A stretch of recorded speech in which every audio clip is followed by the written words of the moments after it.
So I wanted to take a moment to talk about the wrists, and particularly why in my method and in my work, I don't teach just these kinds of pulling on the wrist stretches. So you'll see these things where people are teaching, weight bearing and pulling on the wrists and stretching them this way and that way. So there's a lot of things that I could say about that, but from my experience of working in my own body and working with clients and then looking at everything from a functional movement perspective, there's no reason to take our hands and pull on the tunnels and pull on the nerves. The wrists are actually meant to be strong. They're meant to withstand, some sort of impact load, and then really, as we were designed to hang, that space in the wrist is meant to have some pressure here and then lengthen space here so that the wrist can actually grab and lift and push and pull. I mean, these are our defense mechanisms, and they're also our mechanisms for loving, for holding, for supporting, and they don't actually need to be overly flexible. Some people will say, well, I can't actually even pull my hand back at all. But a strong wrist structure is essential. Now, having range of motion through the wrists is also essential. Now, the way that we gain range of motion is actually through use and through load. The fingers and the joints there, we want them to adduct, to abduct, to flex, to extend. We want the wrist to be able to deviate. We want to have the radius and the ulna to have a good swivel and swing, and to have a really good healthy grip ability, and even in the palms to be able to almost like cup or paw the palms. Now, what happens oftentimes when we weight bear, we'll see that the fingers will actually extend like this, and then the palm is overly stretched. So when we go and we weight bear and we start to learn to grip and grab, the palm of the hand actually becomes stronger. So I'm less interested in forcing the wrists open like this and pulling back on them and overly exposing the nerves. And what happens when we do that too much, or even pulling like this, we start to develop even little cysts or hot burning pain and things like that. So I am definitely not a fan of these kinds of wrist stretches that are taught in yoga. I'm open to the conversation, but the reason for that is, in my experience and case study with clients and being in the movement field for this long, I haven't seen it create more functional use of the hands and the wrists. So I'm going to show you a sequence here that we can do to actually really wake up the blood flow in the wrists themselves, as well as the hands and the fingers. So if you are experiencing wrist pain when you weight bear, part of that could be a discrepancy in your strength and your mobility. But we don't want to force the stretching. We don't want to force those tunnels and those pathways open by taking our hand and doing this, or getting our hand down on the ground and like kind of forcing the wrist open. It's not going to cause any change really in the pain pattern from my experience. So where we'll begin, you can come to kneeling and bring your hands together like you were holding an imaginary ball. Now, what we don't want to do is extend the fingers. Again, as we go like this, we're working to create the strength and balance in the palm and cupping so that that whole area is strong. So match your 5 fingers to your 5 fingers and press them together. Make sure your neck is free and clear. And now start to turn your thumbs down and your thumbs up. Now, if this is a lot for you to do sitting, you can also come upright into kneeling. And so first, we just want to feel the movement of our wrists and of our hands. And now it's like that I used to see it in like the raves, like that rave dance move where you're kind of going around where you're holding that imaginary ball. And I know sometimes people will do it like this. But right now we're just matching the fingers together, and start to lift through your elbows and lift and lower. Now the tendency here is going to be, as your arms or your hands get tired, to start to what we call ski jump the hands. So take the tent action out and make that ball and start to, again, create a deeper range of motion. Now, if you're feeling like you want to stand up and explore that range, you can stand up and explore a bigger range like you would at a rave party. So go all the way around and all the way up and overhead. I'm even getting some micro adjustments in my wrists.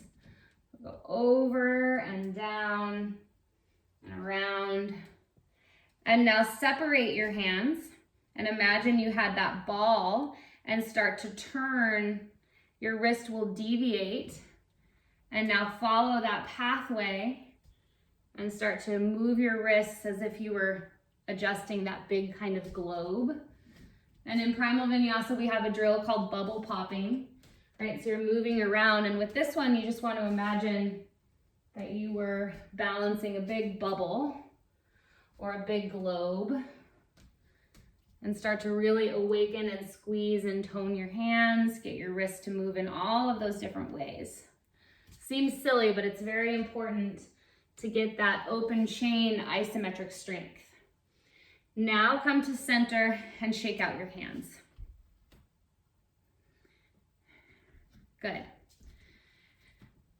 Now bring your hands back together again, and again, small flexion of your fingers, neutral in your wrists. So you're not bending your wrist too much, just neutral. And now as you press through your fingers, reach your arms forward and stretch through your elbows. Rebend and bring your imaginary ball towards you.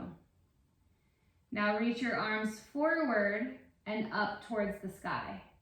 So that's going to work your shoulders as well. Back down and towards you. Now turn your thumbs up like you're going to bring the ball towards your chest, and stretch your arms up and just feel the range of motion in your wrists, your thumbs, and you're going to get a nice, good, active stretch through the base of your wrist and the top of your hand. So reach up and then unwind your ball, bring it down and shake out your arms. And again, bring your imaginary ball together. Reach forward and up. And now as you lift up, don't draw your shoulders down. Instead, lift your shoulders and your scapula up. And now try to squeeze your fingers and squeeze the ball together as much as you can as you lift your arms up. Take a full breath in and a long breath out, shake it out. And so these are things you can do without, any props right now. So if you were just, walking around and your wrists are hurting, you can start to do some of this work where you bring your fingers together or work the imaginary ball. Now, another thing that we see is where people just roll the wrists. Now, sometimes when you just roll the wrists, it can aggravate the wrists. So instead of rolling the wrists around, you can come back down to a seat, sit on your block, or find a squat. Now, bring your, I'm gonna mirror you, so bring your left arm to your thigh, and with your opposite hand, squeeze your radius and your ulna so you get a nice good grip. So you're gonna pin down and now start to stretch your wrist in that more range of motion. So you can swivel your wrists and move it around. So you wanna actually hold the bones and pull down towards your elbow to get some space in the wrist area. And as you pull down, now start to stretch your fingers out and pull back in as you close your wrist. So you're creating space in the whole wrist line as opposed to compression when we do things like this. So hold your wrist and move. And then you can hold your wrist. Imagine you are giving somebody a handshake. Pull the skin towards your elbow and then do an imaginary handshake.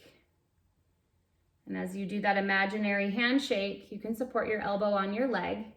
Do that imaginary handshake and feel how you're building some space there. Now wave your hand across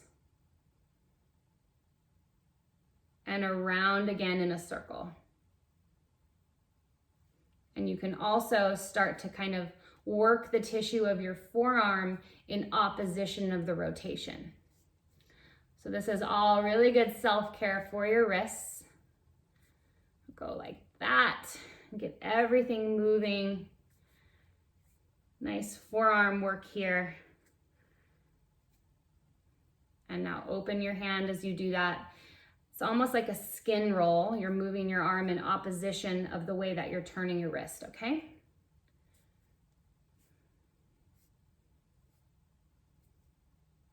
Okay, and then feel the difference from side to side. You might even want to weight bear, put your hands down and feel the difference. And you can move to the other side. So grab your wrist, make a fist, and start to move through those different ranges. So it's really important that you're taking the time to stabilize and mobilize. Also, if you have a bar attached in your doorway, or you have any way to hang, getting your grip strength with hanging is also super, super essential for weight bearing. So if you do a lot of weight bearing in yoga, you'll want to counterbalance that with some hanging. So I highly recommend getting a bar installed in your house somewhere. You can extend, flex, deviate. And now imagine again you were having a handshake. Pull the skin of your arm towards your elbow. Imaginary handshake. And wave. I'm kind of speeding through this side, but you'll get the gist of it. And then around. And now working the skin of your forearm. As you turn your forearm, move and kind of roll your wrist in opposition. I feel the same way about neck rolls, where you just sit there and you kind of pull on your head and you pull on your neck and you roll. There's no reason to actually take a section of your body and like pull on the joint space to try to make a sensation of a stretch. So it could temporarily relieve, but over time it can actually create more inflammation. So we want to create that kind of pin and mobilize action, as opposed to, again, pulling on it.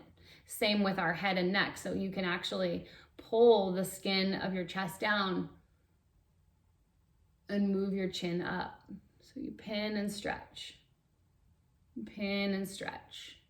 And I have some work with the AO joints too, where if we want to move the head and neck, we have support as we do that, so that we're not just, forcing things open and rolling and stretching and pressing. So I really want to drive that home, that you can mobilize and stretch your wrists in an effective way that's going to build more function for your weight bearing over time.